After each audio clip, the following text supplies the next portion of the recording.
सावधान विश्राम, सावधान विश्राम। मां शारदा के इस पावन प्रांगण में उपस्थित प्रबंधक महोदय, प्रधानाचार्य महोदया, शिक्षकगण एवं मेरे प्रिय सहपाठियों, आप सभी को मेरा शुभ प्रभात। मैं स्नेहा सेतुवाल, कक्षा 4 की छात्रा, आज की प्रार्थना सभा को संचालित करने जा रही हूँ। कक्षाएं सावधान विश्राम, सावधान। माँ सरस्वती ज्ञानदायिनी है, विद्या की देवी है। प्रातः उनको याद करने से हमारा पूरा दिन ऊर्जावान रहता है।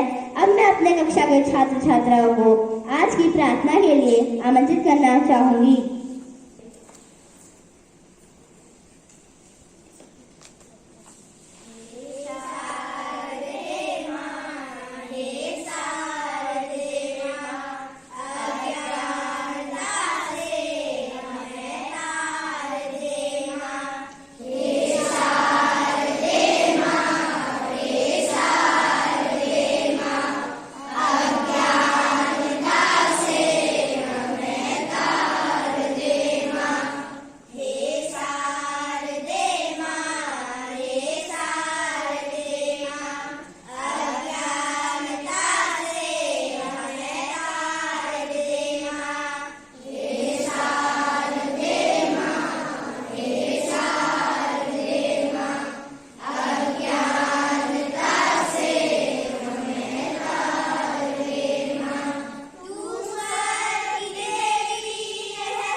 भारत देश को हमें माता का स्थान व उनके जितना सम्मान देना चाहिए। प्रतिज्ञा हमारे देश के लिए हमारे कर्तव्यों के प्रति हमें जागरूक करती है। प्रतिज्ञा के लिए मैं अपनी मित्र प्रियांशी चौहान को आमंत्रित करना चाहूंगी।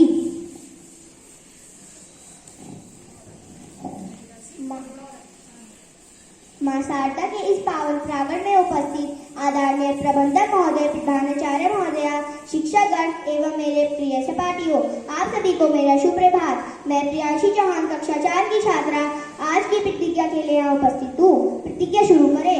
भारत मेरा देश है, मैं अपने देश से प्रेम करती हूँ।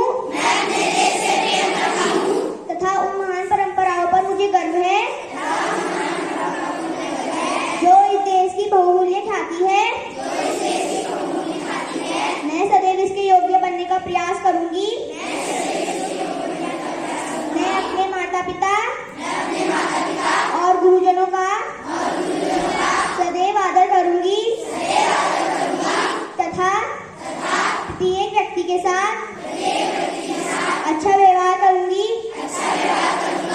मैं अपने देश और देशवासियों के प्रति वफादार रहने की प्रतिज्ञा लेती हूँ। उनके कल्याण में ही मेरा सुख समृद्धि है। जय हिंद। भारत माता की। भारत माता की। भारत माता की। धन्यवाद आपका दिन शुभ हो। सावधान विश्राम। सावधान विश्राम। एक अच्छा एवं अर्थपूर्ण विचार हमारे पूरे दिन को सकारात्मक बना देता है। आज के इस विचार के लिए मैं मानवी खेतवाल को आमंत्रित करना चाहूंगी।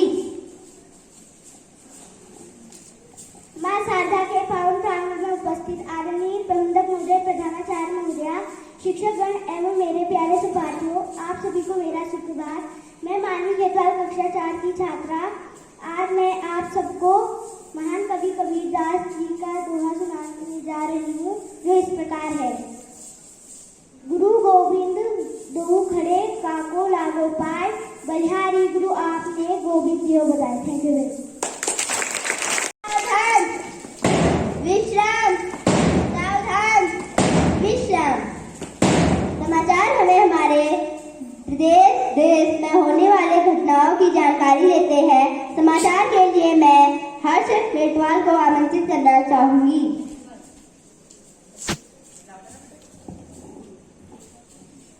मां शारदा के पावन उपस्थित आदरणीय प्रबंधक महोदय, प्रधानाध्यापिका महोदया, शिक्षकगण और मेरे प्यारे सहपाठियों, आप सभी को मेरा शुभ प्रभात। मैं हर्ष सिंह कक्षा 4 का छात्र यहाँ समाचार के लिए प्रस्तुत हूँ। मेरा पहला समाचार।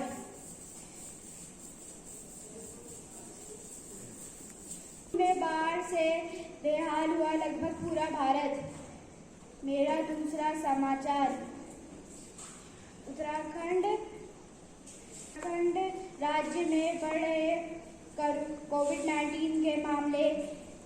वर्तमान में कोविड-19 के मरीज कुल 1760 पहुंची। मेरी तीसरा समाचार। मेरा तीसरा समाचार। चोट लगने की वजह से नीरज चोपड़ा कॉमनवेल्थ गेम्स से बाहर। मेरा चौथा समाचार। तापमान। आज का दोपहर का तापमान 23 डिग्री सेल्सियस रहेगा और मौसम में। Thank you. Have a nice day. सावधान विश्राम। सावधान विश्राम। विद्यार्थी जीवन में सदाचार का महत्वपूर्ण स्थान होता है। हमें पढ़ाई के साथ साथ सदाचार में भी ध्यान देना चाहिए।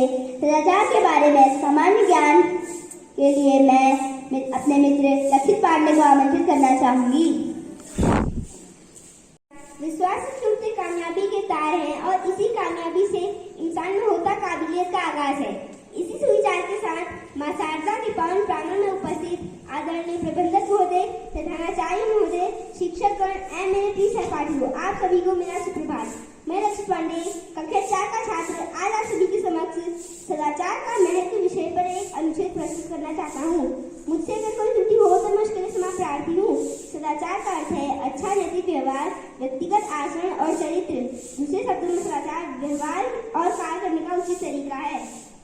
सदाचार जीवन को सहज, आसान, सुखद और सार्थक बनाता है। मनुष्य भी एक जंतु ही है, लेकिन ये सदाचरण ही है जो बाकी जंतुओं से अलग करता है।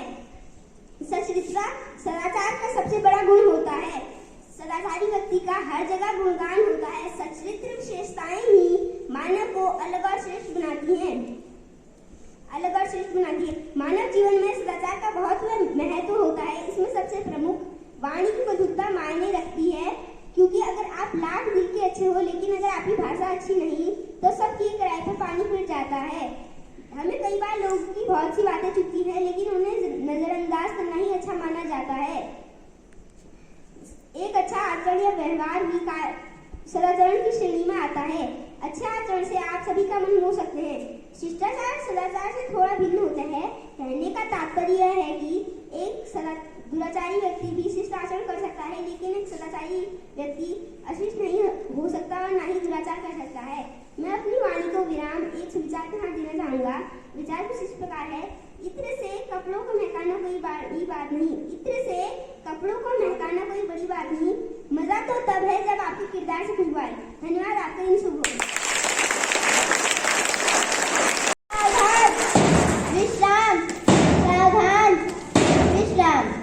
सामान्य ज्ञान हमारे दैनिक जीवन के लिए बहुत उपयोगी है। सामान्य ज्ञान के प्रश्नों के लिए मैं रिया खेतवाल को आमंत्रित करना चाहूंगी। उपस्थित आदरणीय प्रधान महोदय, शिक्षकगण एवं मेरे प्रिय सहपाठियों, आप सभी को मेरा सुप्रभात। मैं रिया खेतवाल कक्षा 4 की छात्र आज आप सभी के सामने सामान्य ज्ञान के प्रश्न उत्तर प्रस्तुत करना चाहती हूँ। मेरा पहला प्रश्न कक्षा LKG के लिए है। आ के बाद कौन सा स्वर आता है?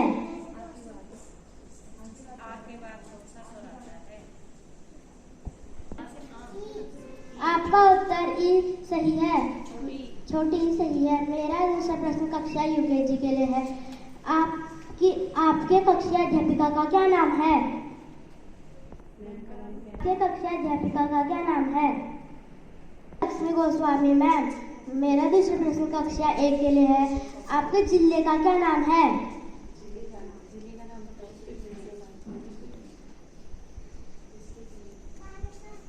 आपका उत्तर बागेश्वर सही है। मेरा दूसरा प्रश्न कक्षा 2 के लिए है। विद्यालय बागेश्वर जिले में कौन से ग्राम में स्थित है?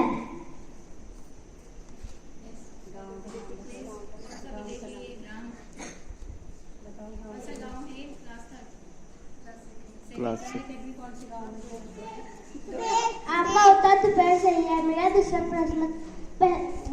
प्रश्न कक्षा 3 के लिए है। भारत के पहली महिला आदिवासी राष्ट्रपति कौन है? श्रीमती रीना जोशी। श्रीमती द्रौपदी मुर्मू। आपका उत्तर श्रीमती द्रौपदी मुर्मू सही है। मेरा अगला प्रश्न कक्षा 4 के लिए है। बागेश्वर में कितने पुलिस स्टेशन हैं? 6। आपका उत्तर 6 सही है। मेरा दूसरा प्रश्न कक्षा 5 के लिए है। बागेश्वर जिले में कितने तहसील हैं?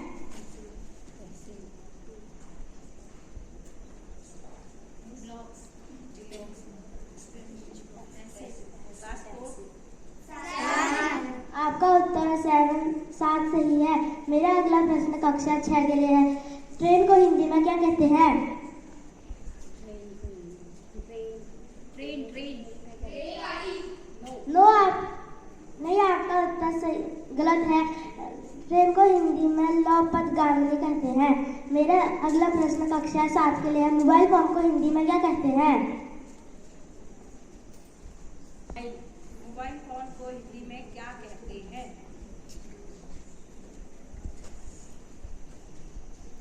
मोबाइल फोन को हिंदी में क्या कहते हैं? Any other snores? 10th, 11th.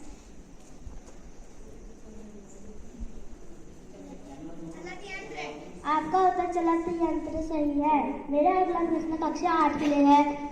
कौन से जीव के जीभ में दांत होते हैं? आपका उत्तर हंस सही है। धन्यवाद। सावधान, विश्राम। शिक्षक हमारे मार्गदर्शन हैं। उनके विचार सदैव हमें आगे बढ़ने की ओर प्रेरित करते हैं।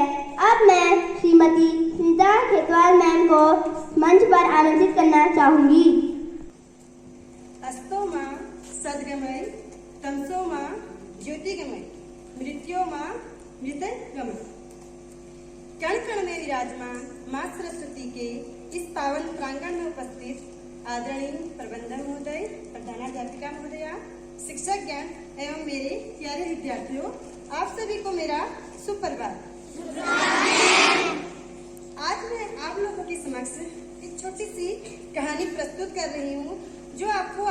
जीवन में सही राह पकड़ने के लिए प्रेरित करेगी।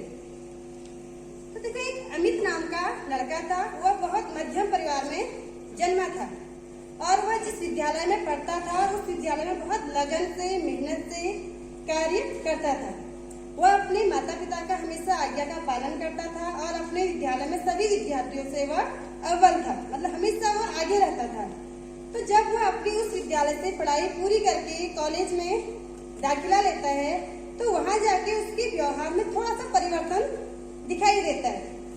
उसके अभिभावक चिंतित होते हैं कि पहले से जो ये अमित इतना पढ़ता था, इतना मेहनत करता था, आज इसके व्यवहार में वो सारी गुण नहीं नजर आ रहे हैं। तो यह सोचकर उसके पेरेंट्स जो होते हैं उस विद्यालय में जाकर जानकारी हासिल करते हैं तो उनको पता चलता है कि उनका जो बेटा है आज गलत संगति में चले गए हैं। मतलब उसके जो मित्र हैं वह कुछ गलत है, मतलब गलत कामों को वो करते हैं, धूम्रपान वगैरह करते हैं। और अमित कभी कभार अपने घर में झूठ बोलकर पैसे भी ले आता है। तो इस बात पर इसके अभिभावक जो होते हैं उसको समझाते हैं कि बेटा ये चीज नहीं करनी चाहिए। आज तक आप इतना मेहनत आपने किया हुआ है, आपका इतना जो भी आपने हासिल किया है वो सब बर्बाद हो जाएगा। हमारी सारी आशाएं आप पर जुड़ी हुई थी, अगर आप भी ऐसे गलत राह में चले जाओगे तो हम किसके सहारे जिएंगे। तो तब अमित कहता है कि मैं भले ही उनके साथ हूँ पर मुझे अच्छे बुरे का ज्ञान है। जैसे कि हमारे सभी विद्यार्थी कहते हैं वो चीजें कि हमें इस अच्छे बुरे का ज्ञान है, तो वही बात उसने भी कही थी। तो फिर भी उसके अभिभावक उसको समझाने की कोशिश करते हैं। कुछ समय बाद उसकी परीक्षाओं के दिन नजदीक आ जाते हैं और वह 1-2 दिन पहले बहुत पढ़ाई करता है, पर पेपर होने के पश्चात उसको पता चलता है कि वह एक विषय में फेल हो जाता है। तो फेल होने के बाद वो इतना हताश हो जाता है, इतना निराश हो जाता है कि वह अपने कमरे में ही बंद रहना पसंद करने लग गया। वहीं वह सोच विचार करने लग गया और अपने साथियों के साथ जाना भी उसने छोड़ दिया। तो तब जाके कुछ इसके जो पुराने स्कूल के प्रिंसिपल थे उनको पता चला उसके बारे में, तो वो बहुत दुखी हुए। उनको बहुत बुरा लगा कि आज तक हमने इसको इतना अच्छा परिवेश दिया था, इतना अच्छा माहौल दिया था और पढ़ाई के लिए हमेशा आगे रहा। आज हमारा ये विद्यार्थी कैसे इसने मतलब इतनी गलत राह पकड़ ली। तो एक दिन उसके जो प्रिंसिपल होते हैं वो उसे अपने घर में आमंत्रित करते हैं। तो अमित वहां जाता है और देखता है कि जो इसके प्रिंसिपल सर हैं वह बाहर से अंगीठी में क्या कर रहे हैं, आग सेक रहे हैं। तो अमित गया और सामने से उनके पास में जाकर बैठ गया। अब कुछ समय तक ना ही उनके सर बोले और ना ही अमित ने बात शुरू की। तो कुछ समय बाद जो प्रिंसिपल सर थे वो अंगीठी में से जला हुआ आग का कोयला बाहर निकालते हैं और जमीन में रख देते हैं। तो अमित यह देखता है, ये प्रोसेस वो देखता है और कुछ समय बाद वह जो आग का कोयला था वह क्या हो जाता है, बुझ जाता है। तो अमित के मन में उत्सुकता आती है। वो कहता है कि सर आपने इसको जमीन में क्यों रखा, ये तो बुझ गया। अगर आप इसको अंगीठी में रखते तो इससे हमें थोड़ी बहुत गर्मी जरूर मिलती, हम इससे आग सेकते। तो फिर सर ने मुस्कुराते हुए कहा कि अमित आप समझे। तो वह फिर भी चुप था क्योंकि उसे समझ नहीं आया था। तब उन्होंने कहा कि जब तक यह कोयला आग में था तो यह सबको क्या दे रहा था, गर्मी प्रदान कर रहा था। और जब वह कोयला जमीन में है तो वह क्या कर रहा है, एकदम काला बुझ गया है। तो वह पुनः क्या करते हैं, उस कोयले को उठाकर अंगीठी में डाल देते हैं। तो वह पुनः क्या होने लग जाता है, जलने लग जाता है और गर्मी देने लगता है। तो उसी प्रकार वह भी उसे मोटिवेट करते हैं कि देखो अमित, जब तक आप अच्छे थे, पढ़ाई में लगन के साथ काम करते थे तो आप आगे थे। आज आपकी एक असफलता के कारण आप क्या हो रहे, इस कोयले की तरह बिल्कुल काले हो रहे हो। पर ऐसा तो नहीं है कि अगर आप पिछड़ गए या इस कोयले की भांति आपका जीवन भी क्या हो गया, एकदम अंधकारमय हो गया, ऐसा नहीं। आपने देखा कि मैंने इस कोयले को पुनः अगर उस अंगीठी में डाला तो वो दोबारा से क्या उठा, धधक उठा। तो उसी प्रकार तुम्हें भी क्या करना है, जो गंदी संगति आपकी जो थी, गलत संगति जो थी, उसको आप छोड़ो और अपने जीवन की एक नई शुरुआत करो। कि तुम भी अगर गलत संगति में पड़ गए थे तो जरूरी नहीं है कि आप हमेशा गलत ही रहोगे। आपके अंदर वो खूबियां अभी भी हैं जो पहले थी, वो खूबियां आपकी खत्म नहीं हुई।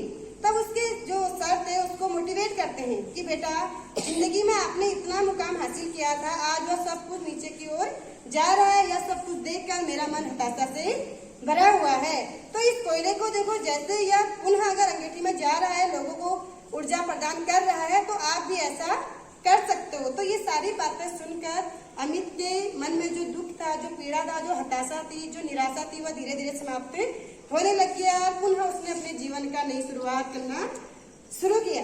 तो वही चीज है कि हमें भी अपने जीवन में कुछ अच्छा करने के लिए हमेशा हताश नहीं होना है। आगे बढ़ने के लिए खुद को प्रेरित करना पड़ेगा। निराश होकर हमें कुछ मिलेगा नहीं। इससे बेटर है कि अच्छा परिवेश लें, अच्छी संगति में जाएं। और होने को सभी विद्यार्थियों का भी रहता ही है कि पेरेंट्स सबके समझाते हैं कि बेटा ये गलत है, और कहना सभी का ये है कि सही गलत की जानकारी हमें भी है, पर वास्तविकता में वो चीज आपके अंदर है ही नहीं। क्योंकि जो चीज आपको अभी अच्छी लग रही होती है, वो मित्रता आपको बहुत अच्छी लगती है, पर वही मित्रता बाद में आपको क्या कर देती है, असफलता की सीढ़ियों तक ले जाती है। इसलिए सही राह चुने, आगे बढ़े, क्योंकि आपके अंदर भाव अच्छे हैं, आपके कर्म अच्छे हैं। अगर आपका संगति अच्छी नहीं है तो उसका कोई फायदा ही नहीं, क्योंकि संगत से ही इंसान में एक सोने की तरह वह निखरता है, आगे की ओर बढ़ता है। ठीक, तो सभी विद्यार्थी से आशा करूंगी कि सभी बच्चे आगे को संगति अच्छी रखें, यहाँ से पढ़कर आगे जाएं, तो कम से कम अपने स्कूल, अपने परिवार, अपने माता पिताओं के आशाओं में खरे उतरे। ये नहीं कि बाहर का माहौल आपको फ्रीनेस मिल रहा है और वो फ्रीनेस अभी तक ही है, बाद में सिर्फ आपको फिर क्या करना है, पछताना है। तो पछताने से अच्छा यही है कि समय पर ही अपने को संभाल लें। धन्यवाद। इन्हीं सब देश के सम्मान के प्रतीक है, अतः सभी विद्यार्थी राष्ट्रगान गाना शुरू करें।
सभी विद्यार्थी अपने रुमाल दिखाइए।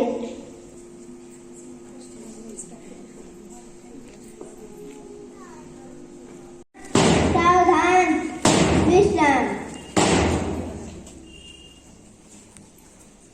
मैं हमारी प्रेरणादायक, सदैव हमारा मार्गदर्शन करवाने वाली प्रधानाध्यापिका महोदया से निवेदन करूंगी कि वो यहाँ आके प्रार्थना सभा के बारे में अपनी राय दे।